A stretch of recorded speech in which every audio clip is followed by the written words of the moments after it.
اليوم نوري لكم الشراك المسكر، وصفة سهلة واقتصادية ووصفة تاع زمان.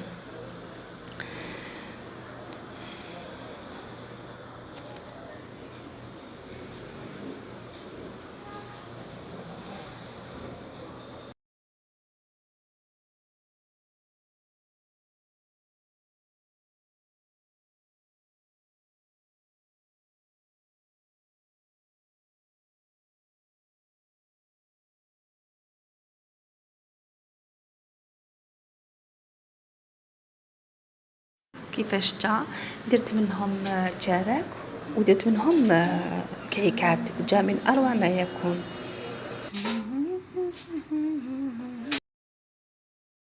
نبداو على بركة الله.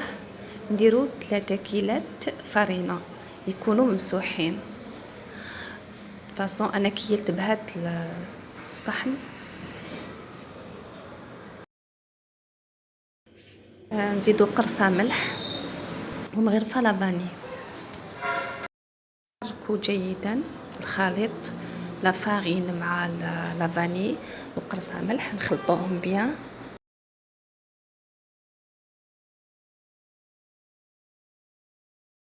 نزيدو كيلة مارغرين لابيل تكون ممسوحة تاني، ما تكونش مملوءة بزاف. اون ميلونج بيان، نخلطو مليح حتى يدخل لا مارغرين مع لا فارين. ومن بعد نرشو بالمزهر.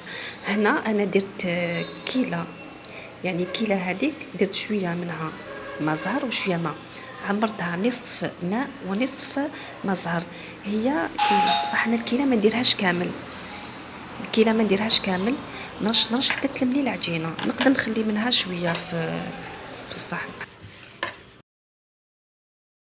هنا نخلط مليح طريه وملساح، العجينه ملساء طريه وملساء. بعد نغلفها بالسيلوفان، نغلفهم بالسيلوفان ونخلوها ترتاح. قد ما يرتاح هذا الشراك قد ما ترتاح العجينه ديالي. نرجعوا لافارس للحشو. عندنا 3 كيلات كاكاو وكيله ومغرفه مارغرين، مغرفه صغيره، ونديروا زيت دو سيترون. تحصلوا على هاد ميلونج بيان. نخلطوا مليح بالمزهر، خلطوا مليح بالمزهر جيدا حتى يتجانس الكاوكاو مع السكر غلاس. تحصلوا على هاد القوام، تكون عجينه معسله، لافارس معسله. بعد نوزنوهم 35 غرام.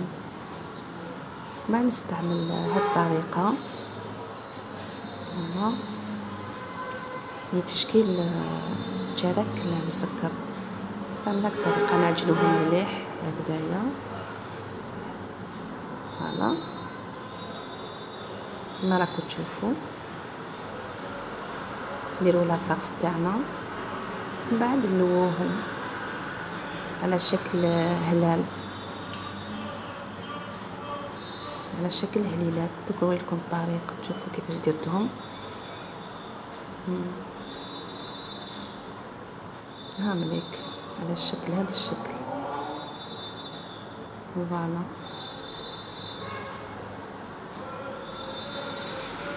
بعد ناخذوا كيلة تاع مزهر، نديروا فيها مغرفه سكر غلاس.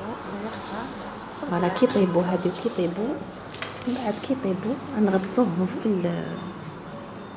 المزهر، ومن بعد نديروا لهم سكر غلاس.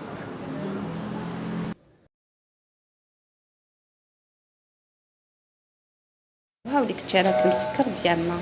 تحصلوا على هذه النتيجه. هاوليك لو ديكور تاعو جا هايل. درت منهم كعكات ومنهم هليلات، يعني الشراك. تحطوهم في الكيسات ونقدموهم مع قهوه حليب وشهيه طيبه.